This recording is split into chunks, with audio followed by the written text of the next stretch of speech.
Hi, welcome to SBR Videos. I'm Peter Loshak, and we are kicking off our 2014-2015 NFL coverage of the regular season with Joe Duffy from OffshoreInsiders.com. And Joe Duffy, of course, went 27-14 against the spread, covering regular season NFL games with us. Last year, he covered every Thursday game, and he's going to do the same this year. And a lot of that 27-14 against the spread record came from those Thursday games, so I'm very appreciative of all that. And he's going to cover Green Bay and Seattle with us right now. Joe Duffy, thanks for being back with us. Thank you, Peter. And remember, they're not necessarily my best picks that I'm giving here on the videos. Exactly. You take whatever I ask you to cover, all that stuff, and you even go like 53, 54% with those picks. But tell people a little bit about what goes on at your site, OffshoreInsiders.com, where you give your full in-depth analysis and your premium picks. Yeah, no, I am coming off another winning preseason as far as premium picks are concerned, and I'm entering my 27th year with my picks being public. I bet on my own before that and handicapped way before that, but that's another story altogether. But year 27 with my picks being public, and they're now at OffshoreInsiders.com. First Thursday game of this NFL season, Green Bay, Seattle. Seattle's currently a 5-point favorite, totals 46, and this one is a little bit tricky. Now, you know, normally your first thought automatically might be to think about fading defending Super Bowl champs, but Seattle might be a different case here this year. They were 13-6 against the spread, including the postseason last year, so they're a very undervalued team, and they're looking, as we've mentioned before in other videos, at least as strong, maybe stronger than last year. Green Bay, though, you know, they're loaded on offense. Aaron Rodgers is healthy. They're supposedly better on defense. They did play San Francisco in their opener the last two seasons, and they lost both of them, and they failed to cover both of them as well. So they do have a history of facing top teams, you know, in their openers and not covering.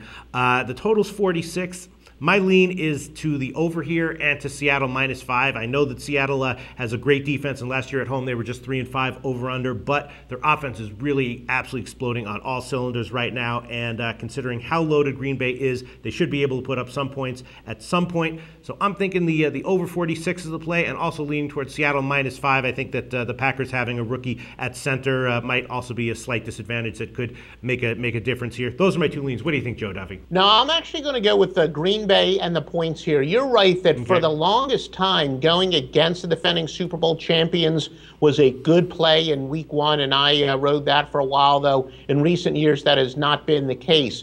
But one of the things that I got to say, I've been ahead of the gambling industry. I noticed that a lot of those public databases are taking into consideration previous year's records as far as perception. And I think that Green Bay comes into this year a little undervalued. They were ravaged by injuries last year, most notably Aaron Rodgers, who I believe played in 9 games, but in reality he was hurt early in one of the games, so he only played in half of their games last year. Plus Seattle, of course, when you win the Super Bowl, it's tough to be undervalued coming into the following year, but they're going to have to make some adjustments, I think, because of the enforcement of the 5-yard chuck rule. Seattle most definitely benefited from that lack of enforcement last year. Also, Mike McCarthy, all the years I've been handicapping, I've never seen a coach talk so much, not so much about not wanting to show anything for the regular season, but specifically for his first opponent. All the tea leaves say that this game means so much to Mike McCarthy, wants to get started on a winning note. He, of course, the head coach of the Green Bay Packers. And the line has moved a little bit too much. I think at the beginning I thought you were going to say that your gut reaction would be to go with Seattle, because as we know that Seattle, as far as home road splits, probably the most compelling in the NFL. Seattle is a brutal place to play. We know they set all kinds of sound records, but Green Bay is a team that's got more than their share of veterans. Aaron Rodgers has played in some tough circumstances before, and I think the line just a teeny bit too high. And remember, when it comes to picking wins and losses, just having a game that's a point or a point and a half off of the spread, that is very big. So I think the points are just a little bit too much. All right, but let's talk about this line for a second, though, because, you know, last year, again, I mentioned Seattle was very undervalued, and in games with this kind of a spread, where they were a favorite between 3.5 and 7, they were a favorite 3 times. They covered all of them, and they covered them by a mile. They covered the first one by 7.5, and the second 2 they covered by 20 points each. So, you know, when Seattle is this kind of a favorite, at least last year, they were way undervalued. wildly undervalued. And also, center, I think, is one of the most underrated positions in terms of the importance of an injury. And Green Bay is starting a rookie center here, which, going into Seattle, as you mentioned, for the first home game, maybe he'll rise to the occasion, but that's got to be at least a cause for concern when you're looking at betting Green Bay getting only 5, right?